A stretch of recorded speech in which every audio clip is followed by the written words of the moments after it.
All right. Hi, everyone. Welcome to this webinar. We're just going to wait a few more minutes before we start. In the meantime, if you want to let us know where you're joining us from on the chat, that would be great. Richmond and I are joining you from London. And then our other speakers, if you want to share where you're joining us from, that would be great. Absolutely. My name is Costa Jukic. I'll be joining from Vancouver, British Columbia, in Canada. Hi, I'm Ryan Stevens. I'm joining from Denver, Colorado.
All right, great. I think we can go ahead and start. So welcome again to this webinar. Just a few housekeeping rules before I turn it over to our speakers. This webinar is recorded and will be shared with everyone within the next few days via email. As you can see, everyone is muted, but if you have any things that you would like to share with us, just put them in the chat. If you have any questions related to the webinar topic, you can put them in the Q&A box and we will get to them at the end of this webinar. There will also be a short poll launched at the end while our speakers are taking Q&A. If you can just help us in answering those, that would be great. With that said, I'll just hand it over to our speakers. Thanks a lot for that, Soha. I'm glad to be with you guys today to be talking about workflows and some of the key things we're hearing in the space today around RAG and automating workflows. But not only am I doing it, I'm here with Ada, I'm here with Ryan and Costa. We're going to do a bit of introduction. But before we get into that, I'm just going to cover what we're going to be talking about today. So we're going to find out more about Ada from Costa and Ryan. And we're going to talk about why MongoDB for your AI workloads, RAG and agentic and automated workflows. We're going to talk about MongoDB and agents and just give you some key pointers. And we're also going to talk about how Ada are leveraging MongoDB within the AI infrastructure, how they help their customers as well be successful. And you're going to be hearing that from Costa and Ryan at different levels. But the use case today, like always, we're going to be showing some code, and the use case today is going to be around regulatory compliance. And we're targeting this webinar at the finance sector. So if you work in a bank or in any sort of finance sector, this is the right place to be at this current time. And then we're going to hear from Ada how the lessons they've learned around scaling AI application that is going to be relevant for you guys on this call, AI leaders or developers to take away and act upon. And then obviously there's always a demo. There's always going to be code that's going to be handed to you folks, and you can execute for yourself. And you can find the code on the Gen AI Showcase. Those of you who are not strangers there know where to find that. But later I'll be sharing a link below. And the Q&A section is open, guys. You can ask questions using the Q&A section, and I'll look through them and we will answer them during the webinar and also towards the end of the webinar as well. So ask questions about your AI applications, your agentic systems, your RAG systems, and we'll try our best to answer. On that note, let's set the scene over here, and I'll hand over to Ryan. I'll hand over to Costa to actually talk about MongoDB, to talk about Ada. Thank you so much, Richmond. Really appreciate it. Yeah, we've had a partnership with MongoDB for the better part of close to 10 years at this point, since close to the company's inception. As you can imagine, that means that MongoDB is really crucial and core to so many of our workflows at the company. It's really our main operational data store. And in the last while, we've been really starting to see a lot of value out of it as core to our AI workloads as well. So a little more about Ada, I'd love to talk about. We're a leader in the customer service AI space. In particular, our mission is to ensure that we provide an extraordinary experience for all of our customers. So based in Toronto, Canada, we're a growing startup. We're really starting to scale. We're about 230 employees and growing today. And our AI workloads in particular over the last couple of years have been exploding in popularity, to say the least. We've currently so far automated over 5.5 billion customer service interactions. And in many cases, being able to resolve up to 83% of inquiries automatically without any intervention from a human agent. So I'd love to, talk a little more about that, but really puts this succinctly here in the next slide. We're effectively the platform that empowers customer service leaders to deliver efficient, high quality support at scale with an AI agent. And we do that by continuously allowing you to improve the speed and quality of the results that you see across all channels 24/7. So that means voice, chat, and email. And without further ado, I'll hand it back to you, Richmond. We can start diving in here. Yeah, thanks for that overview, Costa. Really, really excited. Just hearing about Ada's journey is quite exciting. 200 over 200 employees and the impact that you're having and the scale is really inspiring. So we're gonna hear it straight from the horse's mouth, how they build the application, have some of the technical learnings that they've encountered as they scale and learn from their customers in delivering AI application. And we're bringing that to you guys. But before we get into the weeds of things, I just want to talk about MongoDB and why MongoDB for AI in general. And a lot of the buzz today are around agentic and RAG system, but when you actually uncover the hood, what is under the hood is just information retrieval techniques. And MongoDB has been at the forefront of information retrieval for over a decade. And we actually empower you to actually retrieve information from any form of data sources using different data mechanism. Today, we hear about text search and even the more popular vector search, which is enabled by vector embeddings and enables you to search by meaning. We'll be talking about that later. And then we also have you might have heard about hybrid search, which is a combination of different search mechanisms to retrieve relevant data. And MongoDB provides you all the features and provides you a platform to make all of this search capable. With MongoDB Atlas Search, you have full lexical search capabilities. With Atlas Vector Search, you can actually search by meaning with vector embeddings in different data types and in different precisions as well. So binary, scalar, and full fidelity data types. All of this within one platform where you can store your operational data and your vector data. And then with the MongoDB query language, you get the tool to build robust data pipeline that can transform data within the database server and actually let you combine different search mechanisms, geospatial, Atlas, vector search, or just search mechanisms. And we're going to be seeing some of these today as well. But all that to say, MongoDB is a one-stop shop for typically most of your AI workload. And just to provide a background as to how some of the common search mechanisms that we see today, and you're going to see today work, is with text search, you have a keyword like artificial intelligence, and you can then take that from the application layer, send it to your data layer. And what will happen is we're going to have a lexical search conduct a match against the keyword with all the documents within your collection, and then we return the match documents back to the application layer, and you can present the results to your customers or to your application user. Then with vector search, you have the same text query keyword, and what happens now is you pass that into an embedded model. You're going to see the embedded model we're going to utilize in the notebook is Voyage AI, and they provide a state-of-the-art embedded models for multimodal data and domain-specific data. We'll talk about that later.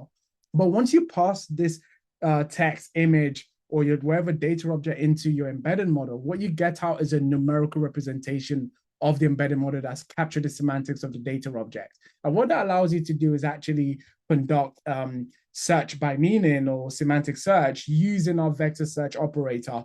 And you can see that it's very simple, very intuitive. And then doing that, you can get semantically similar documents from your collection and pass the match result to your application layer. And you can power some use cases like RAG, semantic search, and your recommendation engine. Then you have hybrid search that brings the best of both worlds into a unified search where the results are ranked and presented. So those are the quick search mechanisms. And today you're going to be seeing vector search in action.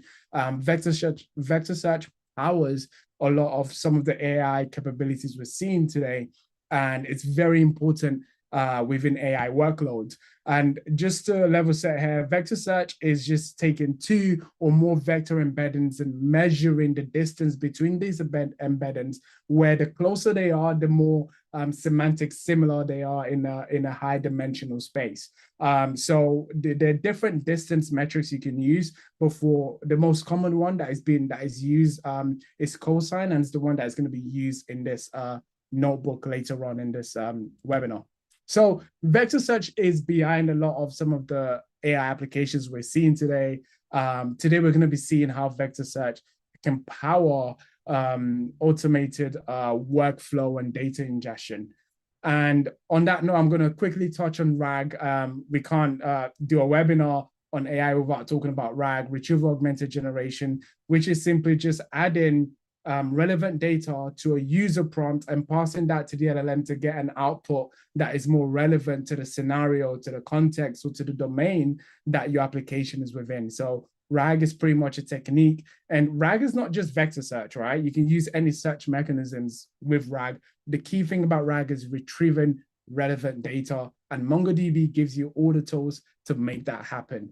And this is a typical RAG pipeline. You're going to see this in action today. Getting your data source, preparing your data. You're going to see that today, generating embedding and storing your embedding and your metadata in one database, right? That provides you with the search mechanisms to retrieve that data and then using it within whatever use case that you have. But one thing I want to point out is when you look at a RAG pipeline or any agentic system, MongoDB really operates in different layers, right? We operate as your operation and vector database, but lately we brought in Voyage AI and the capabilities of Voyage AI into MongoDB, which means that very soon you're going to be seeing a lot of auto embeddings, and some of the embedding feature you get that you're implementing today by code, you're going to be seeing that in MongoDB Atlas. And the key point here is in MongoDB, we're very focused on making developers productive and making them do what they do best, which is build AI features and AI application. But more on that in a future webinar. And on that note, I would just talk very high level what we're going to be seeing today. We're focused on the finance sector. We're going to talk about how we can take documents and put them through a workflow and use LLMs to conduct some form of intelligent reasoning about the content of the document and then provide an output. But we're going to be using MongoDB. We're going to be using Voyage AI. We're going to be using LangGraph, which is an orchestration library from the team at LangChain. And we're going to be seeing how we can store the execution state, the state from your workflow within MongoDB with minimal code. So you're going to be getting all of that in a few minutes. On that note, I'm going to hand over to Ryan that's going to tell us more about the use case. Thanks, Richmond. So I just kind of want to cover a little bit about how Ada uses MongoDB and our retrieval. So when a customer hires an AI customer support agent, the very first thing we do is gather as much of our customer's knowledge as possible from different data sources. Things like FAQs, troubleshooting guides, and information about the business, like hours of operation, that kind of good stuff. These sources of information are typically stored in many different places. So every business has their own knowledge bases. It could be based on Zendesk, Confluence, even just PDFs, things like that. So we gather all these pieces of knowledge and we put them through our ingestion pipeline. So we chunk their knowledge and create embeddings, and we store this in MongoDB so that we can use our vector search retrieval in addition to application state. So I'd like to use some of the learnings that we took from this and go over what we wanted to showcase in our AR-powered transaction compliance monitoring system. So on this slide, you can see a kind of a general overview of the process. So we have our document ingestion pipeline. We'll demonstrate how we can use various data sources. In this case, for demos, it's much easier to show PDF, docs, and then straight text extraction. We'll put it through our natural language processing pipeline, where we create our text chunks, use Voyage AI embeddings to create embeddings for our text, and store these within MongoDB Atlas. We'll store our regulations in the regulations collection, our transactions, our checkpoints, which Richmond will talk about later, and our vector search index. All of this is used for our compliance assessment engine. We use Shield Gemma model for this. Shield Gemma model is a tuned model provided by Google. It's very good for safety checks. So we're using that model in this case. And everything will be orchestrated using the LangGraph workflow. So at the bottom, you can kind of see the process where we have ingestion, parsing, retrieval, and then assessment. Okay, on that note, we can go into the code, but thanks a lot for the overview, Ryan. And we'll be talking more about what we're going to be building in a second. I'm going to share some of the materials. So firstly, you can follow along. I've just kept into the chat a notebook that you can use. This is in the Gen AI showcase, which is probably the best repository for AI developers. You can follow along, or you can just click open in Colab and you'll be able to follow along easily. On that note, I'm gonna go into the notebook, and what we can see here is this notebook is separated into 4 sections actually. So we have the use case, which Ryan gave us an overview of, but there are 3 parts, which is setting up the environments in your database. Then the second part is really showing, implementing that document workflow process. And the third part is the orchestration process using LangGraph and how we can store the state of the workflow in MongoDB. So there are 3 parts, 3 important parts, and we're going to try and get through the key parts. Myself and the team at Ada, we're going to get through that, and then we're going to talk about some of the lessons that Ada has experienced and learned from actually building AI applications that are very successful. So on that note, I'm going to level set with the use case here, just to provide a quick story and a quick background to what we're seeing.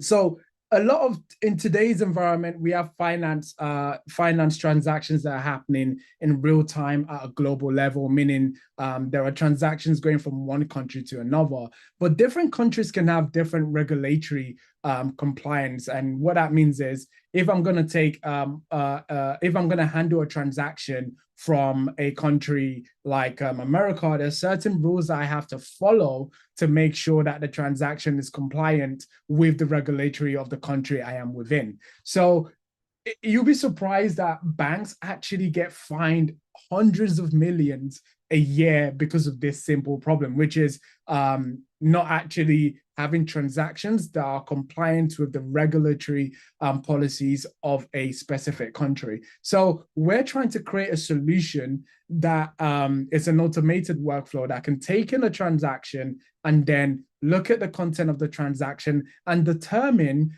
if it's in breach of some of the compliance that has been set in the regulation, and then we can decide on the next steps of action based on the compliance results. So that's what we're going to take you through today, some real use cases and real impactful use case. And there's a diagram in this notebook that shows the flow of data and actually what's happening here. But we're not going to focus on the diagram because we're going to be going straight into this. So I'm going to go into part one. And in part one, we're going to set up our environment and set up the database. And this is if you're a MongoDB user, this is very straightforward. And if you're not, you can create a free account with MongoDB right now to try out this notebook. The first thing we're going to do is create a function to handle some of our environment variables. There are links here in this particular step where you can get your Voyage AI API key and also your MongoDB, how you can get your MongoDB Atlas connection string after you create either a free MongoDB account or you use your existing MongoDB account. So we're going to need free keys. So you're going to need to have your connection string from MongoDB. You're going to need to have your Voyage AI API key, and you're going to need to have your Hugging Face token as well. And we're using Hugging Face because we're loading Shield Gemma from the Hugging Face model repository. So again, if you have any questions about the things I'm saying, what we're discussing, feel free to use the Q&A section and we will actually address those. And just to go over the connection and the collection process, where in this step, what we're doing is we're creating a bunch of collections to hold our data. So we're creating a collection to hold our transaction data and a collection to hold our regulation data. And we're also creating collections to hold data from our checkpoint. So these are this particular data point collection is going to contain all the content of the state during the workflow execution. We're going to see some of this in action as well. In this function, we're going to create, this function just creates a collection. And one thing I want to point out is there's a misconception that MongoDB is schemaless, but MongoDB, you can enforce schema we have within your collection. So we have the JSON schema operator, which actually ensures that your any incoming data into your collection conforms to the specified schema and the specified data types that you expect. So this is because we're in a financial use case or in a financial scenario, we want to make sure that the system is a bit robust, and enforcing schema is one of the methods that we can start to make sure we're building a robust application. So again, let's debunk the misconception. MongoDB is not schemaless. You can enforce schema right here, and that's what we're doing.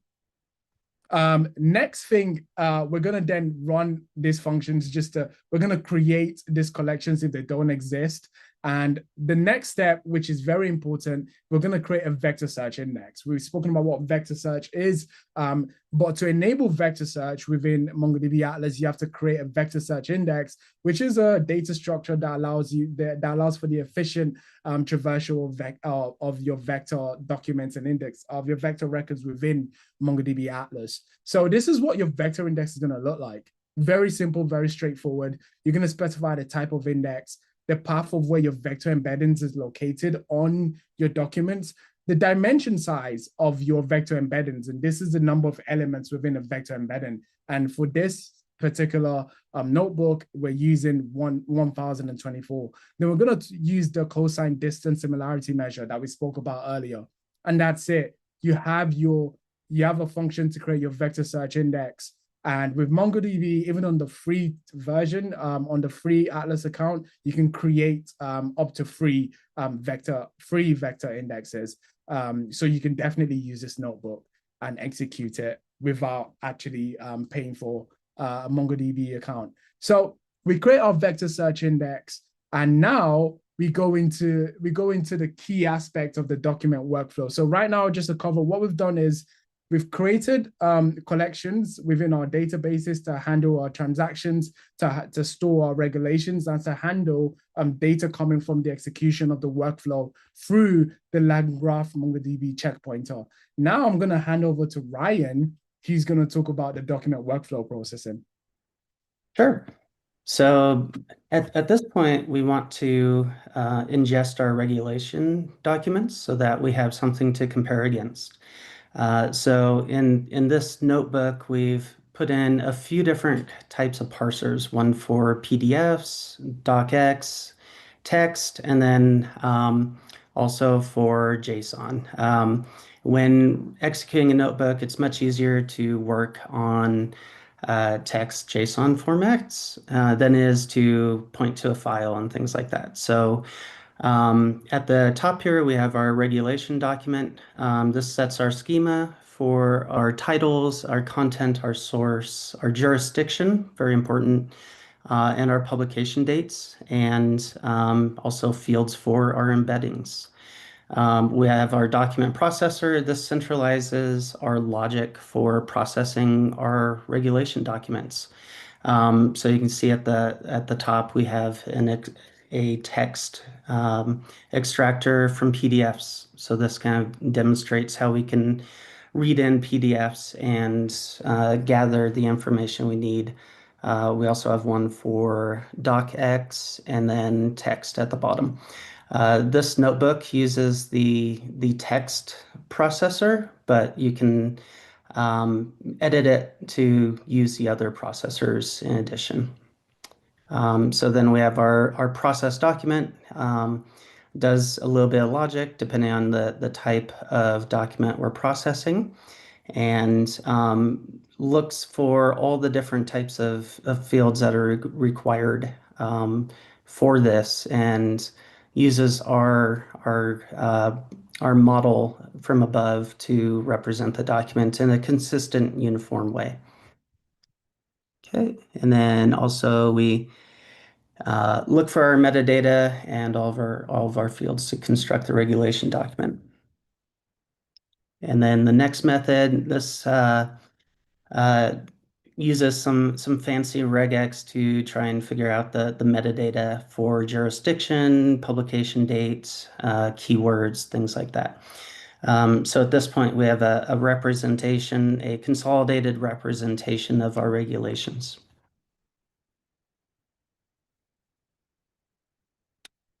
Okay, so then the next step here is to talk about how we take those regulations and put it through our RAG process. So for each of these documents, we need to perform our steps for our LangChain processing. We're using LangChain to kind of chain together the different steps that are required for our retrieval. The important thing here to point out is our text splitter. We're using the recursive character text splitter for this. It's provided by LangChain, and this does a good job of automatically detecting the chunks within your data. So if you have a regulation document and you chunk it into multiple pieces, it's easier to figure out the portions of the regulation that are applicable to the transactions coming in. So for the recursive character text splitter, you can specify a chunk size, the number of characters you want to overlap, and then most importantly, your separators.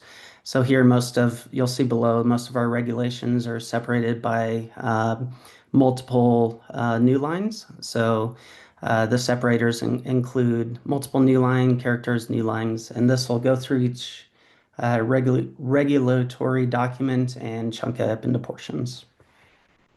And one thing I wanted to mention here is over in this line, we're using the Voyage free embedding model, and Voyage AI actually provide a bunch of embedded models you can use for different use case. We have the Voyage free large, which is good for pretty much general purpose use case, but Voyage free also have embedded models that can handle finance documents or data. They can handle data, law data, and that can also for code generation use cases. So Voyage AI provides domain-specific embedding models, and even we have a multimodal embedding model as well. So feel free to check out Voyage AI to see what embedding models you want to use for your use case or whatever documents you're expecting. Okay, in this step, we're just going to carry on with chunking our data. This is what that function does. Then the key function that actually generates the embedding is over here. And this will be called over in the text processing step. And this is where we're able to then generate our embeddings and then return the embeddings from the get embedding function. So I'll hand over to Ryan to close off this section in terms of discussing what the process document does. Mm-hmm. Yep. So this part of the workflow, we have the process document, and this basically goes through the pipeline. We determine the chunks using our chunker above, and then we generate our embeddings using the Voyage AI models. And then for each chunk embedding pair, we construct our model that we use to represent the pairing. We generate embeddings for the entire model as well, and do a little data housekeeping, just fill in the blanks inside of our models. And then the next step is to store the data within MongoDB. So you can see here it's very easy just to insert the documents into our regulations collection. Nice. So one thing you're going to notice is there's a bunch of production tips littered around this notebook, and these are just some of the learnings that we've seen and were seen from the field. But you're going to be hearing more tips for production and for your AI application later when we go back to the presentation. So Ryan, can you take us away with like what a sample regulatory document looks like and how the workflow entirely works? Mm-hmm. Sure. So here we have some sample regulations, and we're using JSON to represent these because it's much easier in a notebook, as I mentioned before. But we have two different regulations specified here. The first one being a European Union jurisdiction. It's a anti-money laundering directive. And it's split into three different sections. Section 1, very important to see. This directive applies to all financial institutions. And 1.2, cross-border transactions refers to any financial transfer that originates from one country to another. And then also want to point out in Section 2, due diligence requirements. Enhanced due diligence must be performed for all transactions exceeding 10,000 euro. That'll come into play later. And then reporting requirements. All suspicious transactions must be reported. Monthly reports must be submitted detailing all cross-border transactions exceeding 50,000 euros. So this kind of sets the guidelines for the regulatory compliance required for anti-money laundering. The second regulation in here is for sanctions compliance frameworks. So we want to make sure that we're enforcing transactions to sanctioned countries. The countries are listed down below: Iran, North Korea, Syria, Cuba, places like that, and also lists the penalties that could occur for violating these regulations. All right, so we have those in JSON format, and so we can take these and basically do our processing. So we take both of these regulations, we put it through our pipeline, and we store the regulations within MongoDB. Excellent. So again, there are production tips littered around, and thanks for that, Ryan, for explaining that. Next, I'm just gonna talk about some of the data models where we use. Oh, I think Ryan, you might be better to talk about the Pydantic data model you created here and why you're even using Pydantic. Yeah, so environments where you're doing things like compliance, it's very important to have structured data and strict typing. So decided to use Pydantic for this because it lets us enforce the shape of our data and create validators for our data so that we know that our processing is valid and correct. It helps catch a lot of programming bugs at the beginning since we're doing strict typing. And as I'm sure all of you know, Python out of the box isn't strict strictly typed. So we decided to use Pydantic to represent our models this way. So we have several models in here. We have our compliance status, which is a enum, and our valid states for our compliance, our outputs are compliance reporting required. Reporting required means that due to one of our regulations above, our company needs to um, do do some more reporting, needs to report the transaction to comply with regulation. And then violation means, well, our company probably owes some money and we need to know about that before someone else tells us about that. So those are the states. And then we need to model the transactions accordingly. So we have a model for a transaction party. So who the transaction was coming from and who we were sending it to. And then base model there, the transaction model that just models the transaction overall, things like the amount, the currency, the models above, and the compliance statuses. Thanks a lot for that. One thing I wanted to point out was we have this validation and conformity to our data models in the application layer, but we also have that in the actual data layer as well in MongoDB using the JSON schema operator to enforce the schema that we expect data, the shape that data incoming into our databases should take. So really, we have some robust schema validation, data model validation within this notebook that you can take away and utilize. So we're going to go into part 3, right? And part 3 is going to cover how you can use LangGraph to orchestrate workflows and also store the states or the execution of the information within the execution of this workflow within MongoDB. It's going to be intuitive, but one thing I want to point out is we're using Shield Gemma to, as Ryan mentioned, we're using Shield Gemma to enforce policy. And Shield Gemma lately got updated. It's built using the Gemma model family class from Google DeepMind, and you can find it on Hugging Face. It has different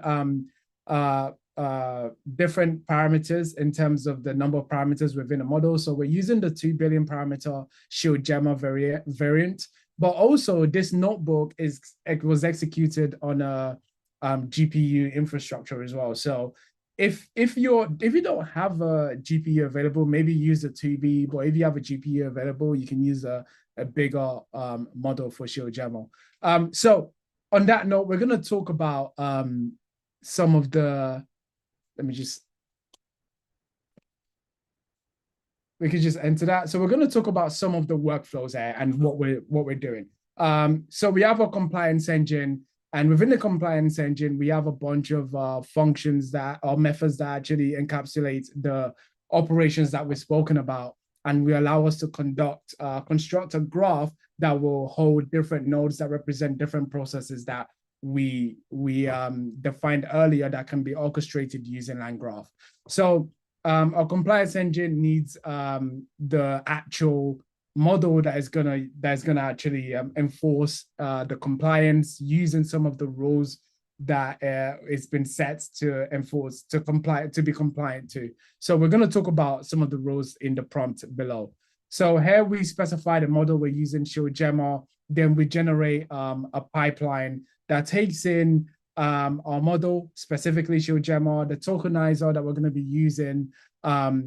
We're also going to be looking at the maximum token that we can put out as well. It's going to be limited to 1024.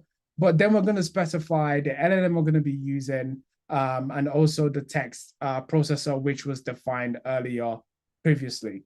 Then the prompt itself that's going to be passed into Shield Gemma to allow it to look for any violation of policies and then provides us a score of the violation is right here. This is like some form of, for lack of better words, prompt engineering. We're instructing Shield Gemma on how it should behave and flag any of the any of the compliance violation of any of the inputs we provide it to. So we also tell it to provide its assessment in this particular format, status, confidence, reasoning, we also tell it to return JSON object, right? We're just specifying the behavior of how it detects violation, and now it also outputs the results. And we also have a JSON output parser here to process the result from the shield gemma itself, and then we create the chain and we construct our train, which has the assessment prompt, it has the LLM we're utilizing, and it has the parser. Then in the retrieve relevant regulation, this process is going to handle the key part that takes in the transaction and goes into our MongoDB database and looks at a transaction, looks at the embedding of the transaction and compares it to the embedding of the regulations that we have in our database. And we conduct vector search, and we're able to then retrieve, in this case, the top 5 regulations that match the transaction. So this way, we have a system that can take in a transaction and look for any semantic similarity with any regulatory policies within our collections, rather than having to specify various if statements of if a transaction contains this country, you use this regulation. We actually use vector search and search by meaning to facilitate this. So in this process, we're actually converting the transaction text, we're converting it into a vector embedding and using that to conduct vector search on all of the collections or on the number of candidates specified within the vector search query itself. Then we're going to project out the embeddings and other fields that we don't need. And then we construct our pipeline by having a list. And the first stage is going to be the vector stage. The next stage is going to be the project stage. And then we can execute our pipeline using the aggregate method on the MongoDB collection. And this process will return us a list of regulatory compliance that we can then use to determine that is semantically similar to the transaction embedding. And then we can actually, in this step, we're assigning some confidence score to the results that comes out from Shield Gemma, just to quantify, give a level of confidence as to the violation or the compliance results, right? So if there's a violation, how confident are we, or is the Shield Gemma model that the violation, that there is a violation? So we're going to see the score in the results later. The rest of the method explains how we access transaction. This is just putting everything together, right? Assess transaction, sorry, not access. Assess transaction. This is putting all what we've spoken about together, right? We retrieve the relevant transaction, we invoke the chain, which is going to run the assessment, then we get the score. Then what we do is we actually update some fields in the transaction with the compliance status and the assessment itself. And then we store that within the transaction collection in our database. So we're just updating the existing transaction with some new information on the status of the compliance check and the detail of the compliance check. And that's it. It's a very simple workflow that you can look into, and there's some bit of error handling over here as well. So again, some production tips littered around. I'll just quickly talk about the LangGraph, and more importantly, the LangGraph MongoDB integration as well. Whenever you're executing workflow that are deterministic, such as this, where we're specifying the exact steps that should be taken, we're going to see this when we actually construct a graph. Or you can actually capture the states within the execution. Even in agentic workflow, you can actually capture the states as well, where you have LLM deciding which process to utilize. In this step, in this notebook, the process is quite deterministic. We specify the execution steps there. So this is just an automated workflow that is deterministic in terms of its inputs and outputs. So here we're storing the state, right? And this state is going to be stored in a MongoDB collection. And storing states allows you to look at the execution processes within a workflow and also revert back to previous processes, previous execution or sessions or threads. So we're going to be in the state, we're storing the transaction, we're going to be storing the regulation, we're going to be storing the assessment results and messages from either the models or the messages from the human as well, but also any errors that are occurred. We're going to be storing this in our MongoDB collection, and we're using the LangGraph checkpoint and MongoDB integration to make this very easy and very simple. And now we're going to talk about the workflow in specifically, which gets all of the process that we've been implementing, right? So in the initialization of this class, we're going to get our compliance engine that we spoke about previously. We're going to get the text processor that Ryan touched on as well. But we're also going to get and initialize our checkpoint store to store the state. And then we're going to start to build our graph, our workflow graph using this function specifically, build graph, which actually uses the LangGraph tools that are enabled for us to build a graph that can be executed. This is going to be represented as LG within this notebook. So I'm going to go through some of this, but we've already gone through some of this function. This is just wrappers around some of what we spoke about earlier. So parse transaction is just going to take is going to take in the state, and the state is going to contain the transaction. We extract the transaction data, ensure that it conforms to the model that we set with Pydantic. And then what we can do is convert the transaction data to a dictionary, and then we can append that into to the message, to the AI message as well. And now what we can now do is retrieve the regulation. So now the retrieve regulation step takes in that transaction, and we ensure that it conforms to the transaction model. And then you can see we're using the method in the compliance engine to retrieve the relevant regulation we spoke about earlier. So we're matching the transaction to the regulations within our collections. And what we're doing now is whatever the result is, we're capturing that and we're then storing that into the message state as well. Then to assess the compliance, what we're doing is we're taking the compliance results, and then we're taking the transaction, running it through the assess transaction method. And then long story short, we get a compliance assessment that contains the status, contains the confidence, and contains a reasoning from the model as to why it believes there is a violation or a compliance violation with the transaction that was passed in. So there's a retry step here. And very quickly, I'm going to talk about this build graph method. And you can also put any questions you have as we're going through this webinar, as I've said in the Q&A section. So very quickly, we have this parse transaction step. What we're doing here was we're building a graph. Essentially, the graph is a bunch of nodes, and we're going to specify how the graph is executed.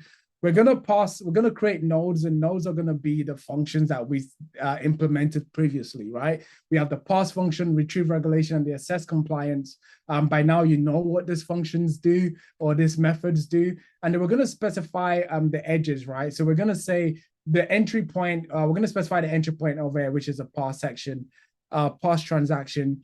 Whenever we come into the parse transaction, the next edge that should be passed on to, where the state is passed on to, or the next node where the state is passed on to, is the retrieve regulation.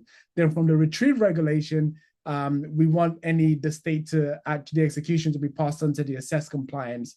And within the assess compliance, we're going to look at the outputs. And if there's an error, we'll conduct some retry mechanism. I think we can only retry 3 times, then we end it programmatically. But also the graph ends if we get the results as well. It will end if we get end specified by the execution. So that is how the graph executes, right? And now I'm going to let Ryan just talk about very quickly. There's a bit of graph here, imagery here to talk about what's going on, but very quickly how this all comes together. Sure. Yeah. So the graph above shows the general pipeline, but I think we'll go into the demo. in the interest of time. So here we have two transactions. The first one being 150,000 euro from Germany to United States, and the second transaction is 75,000 US dollars going from United States to a place in Iran. So if we go down, we can see this is where we execute. We submit our transactions to our LangGraph workflow, and then do the processing. All right, go ahead and scroll down. Here, you can see the green above was where it was downloading the Hugging Face model and getting everything running locally. And then we started to process transactions. So you can see the results of each node processing within the Lang graph, and you can see the final assessment below.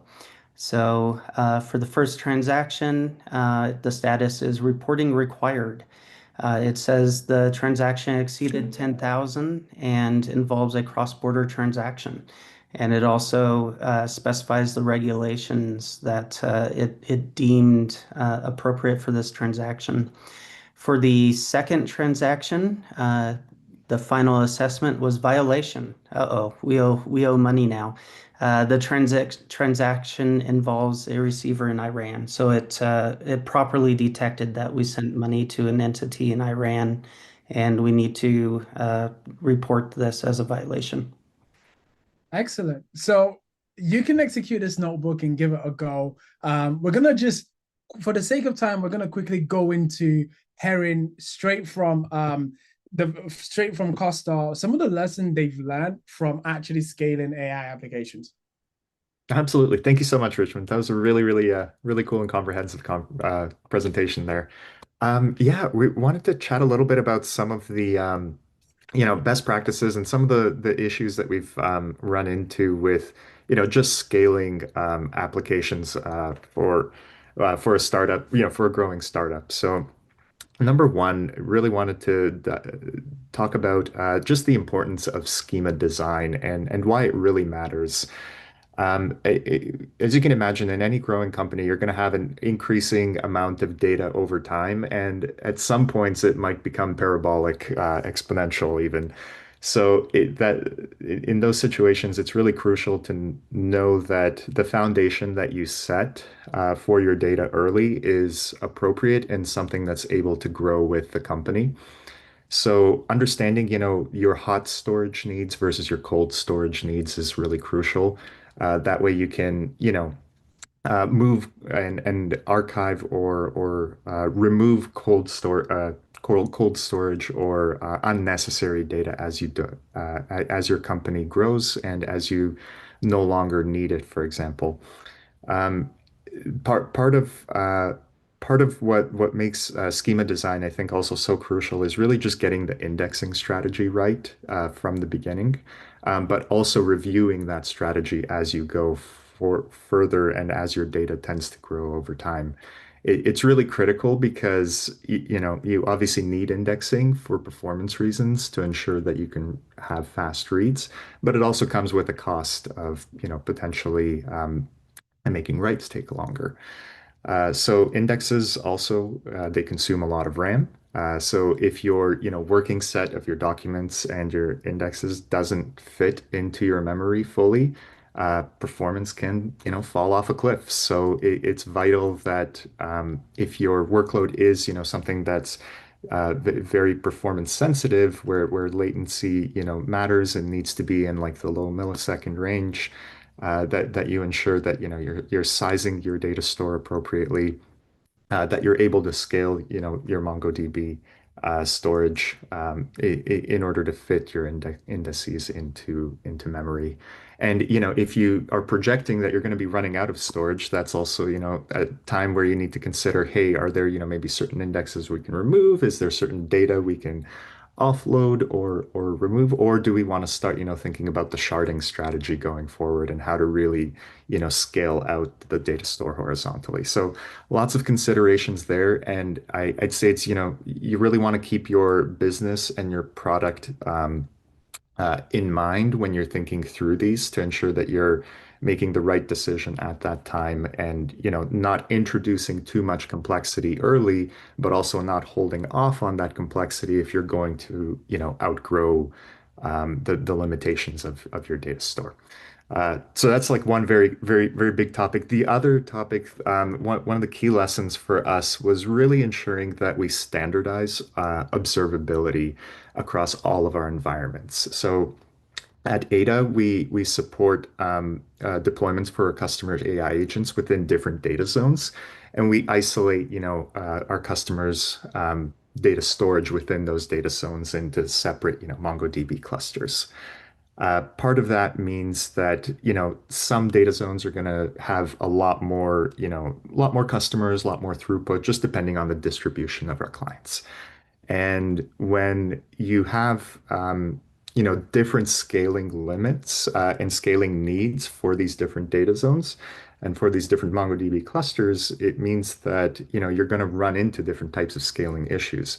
So having a unified and standardized set of observability, where you have, your metrics integrated with your observability tool of choice. And this is something that MongoDB we think really does well. It integrates with, a lot of our partner solutions that we use very well, both for monitoring and alerting. And the metrics that are provided really allow us to design the thresholds that we need to ensure that the database is going to continue to maintain performance throughout different scaling events. And if we see or project any sort of issues, we can uh, get ahead of those on time and make adjustments as needed. And putting it all together, these two kind of crucial concepts of making sure that your schema design is appropriate and ensuring that you have standardized observability.